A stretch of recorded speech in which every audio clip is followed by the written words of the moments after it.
അല്ലെങ്കിൽ ഇവിടെ ഉരുളക്കിഴങ്ങ് കാലിൽ തട്ടിയിട്ട് നടക്കാൻ വയ്യാത്ത അവസ്ഥയായിരിക്കും. എന്നാ ഒന്ന് കൊതി തോന്നിയിട്ട് ഉരുളക്കിഴങ്ങ് കറി വെക്കാന്ന് വിചാരിച്ചാലോ ഒരു ഒറ്റ ഒരെണ്ണം കാണില്ല. കണ്ടം തുണ്ടും വെട്ടിമുറിച്ച് അടുപ്പത്തിട്ടെങ്കിലും സവാള മനുഷ്യനെ കരയിപ്പിക്കുന്ന കാര്യത്തിൽ ഒട്ടും പിന്നോട്ടല്ല. ഇനിയിപ്പോ 2 കാട്ടു തക്കാളിയും കൂടെ ഇട്ടൊരു ഉള്ളിക്കറി ഉണ്ടാക്കാം. തക്കാളി ഇങ്ങനെ അരിഞ്ഞിടുമ്പോ വിരലും കൂടെ മുറിഞ്ഞ് പാത്രത്തിൽ വിടാൻ നോക്കണം. അല്ലെങ്കിൽ ടൊമാറ്റോ വിത്ത് ഫിംഗർ കറി ആവേ. ആഘോഷം ഏതായാലും കലണ്ടർ മനോരമ തന്നെ എന്ന് പറയുന്ന പോലെ കറികൾ ഏതായാലും മല്ലിയില ഇട്ടില്ലെങ്കിൽ ഒരു സുഖം ഇല്ലാട്ടോ എനിക്ക്. ഇപ്പൊ അതിന്ന് പറഞ്ഞൊരു മണമുണ്ട്. തൊട്ടപ്പുറത്ത് ഉണക്കമീൻ തൂക്കിയിട്ടൊക്കെയായിരുന്നു. ഉരുളക്കിഴങ്ങിന് പകരം ജീവത്യാഗം ചെയ്ത ഉള്ളിക്കറിയോടൊപ്പം കഴിക്കാൻ എന്താന്നല്ലേ പൂരിയാണേ. ഞാനുണ്ടാക്കുന്ന പൂരിയുടെ ഷേപ്പ് കണ്ട കേരളത്തിന്റെ ഭൂപടം വരെ മാറി ഇത് സല്യൂട്ട് അടിക്കും. കണ്ടില്ലേ, പല ആകൃതിയിലും പല ഷേപ്പിലുള്ള പൂരികള്.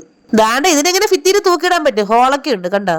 ചീതുട്ടിയുടെ വായും ജ്യൂസ് അടിക്കുന്ന അരിപ്പയും ഒരുപോലെയാണ്. വെള്ളം മാത്രം കൃത്യമായിട്ട് ഇറങ്ങിക്കോളും. ബാക്കിയെല്ലാം കൃത്യമായിട്ട് അരിച്ച് വേർതിരിച്ച് വായിക്കാതെ വെച്ചിട്ട് തുപ്പിക്കളഞ്ഞോളും. ഇനി അടുത്ത പരിപാടി ഗീവ് അവേ കൊടുക്കാനുള്ള സാധനങ്ങൾ പാക്ക് ചെയ്യലാണേ.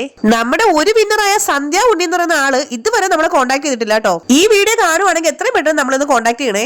അങ്ങനെ കയ്യിലിരിക്കുന്ന വലിയ ബാഗിനകത്ത് കുറെ ബാഗുകളായിട്ട് നമ്മൾ കൊറിയർ സർവീസിലേക്ക് പോവാണേ. ഒരു 2 മിനിറ്റ് വൈകിയിരുന്നെങ്കിൽ ഇന്ന് നമുക്ക് ബസ് മിസ്സായാനേ. എങ്കിൽ നടന്ന് ഞങ്ങളുടെ അടപ്പളവിയാനെ. കൊറിയറൊക്കെ അയച്ചതിന് ശേഷം നേരെ ചെന്ന് ആ പൂജ അങ്ങോട്ട് ചെയ്ത് കളയാന്ന് വിചാരിച്ചേ. തണുത്തതൊന്നും വാങ്ങി കൊടുക്കാതെ ചായ വാങ്ങിച്ചു കൊടുത്തതിന്റെ ചെറിയൊരു വൈക്ലഭ്യം അവന്റെ മുഖത്തുണ്ടെങ്കിലും അത് മൊത്തവും കുടിച്ചു കേട്ടാ. ചായയും കുടിച്ച് കുറച്ച് പച്ചക്കറി മേടിച്ചിട്ട് പിന്നെ ഞങ്ങൾ നേരെ വീട്ടിലോട്ടാണേ പോയത്. പോകുന്ന വഴിക്ക് ഒരു മുത്തൊക്കെ തന്ന് സെറ്റ് ആക്കിയിട്ട് ദേ അയാൾ ട്യൂഷന് പോവുകയാണേ.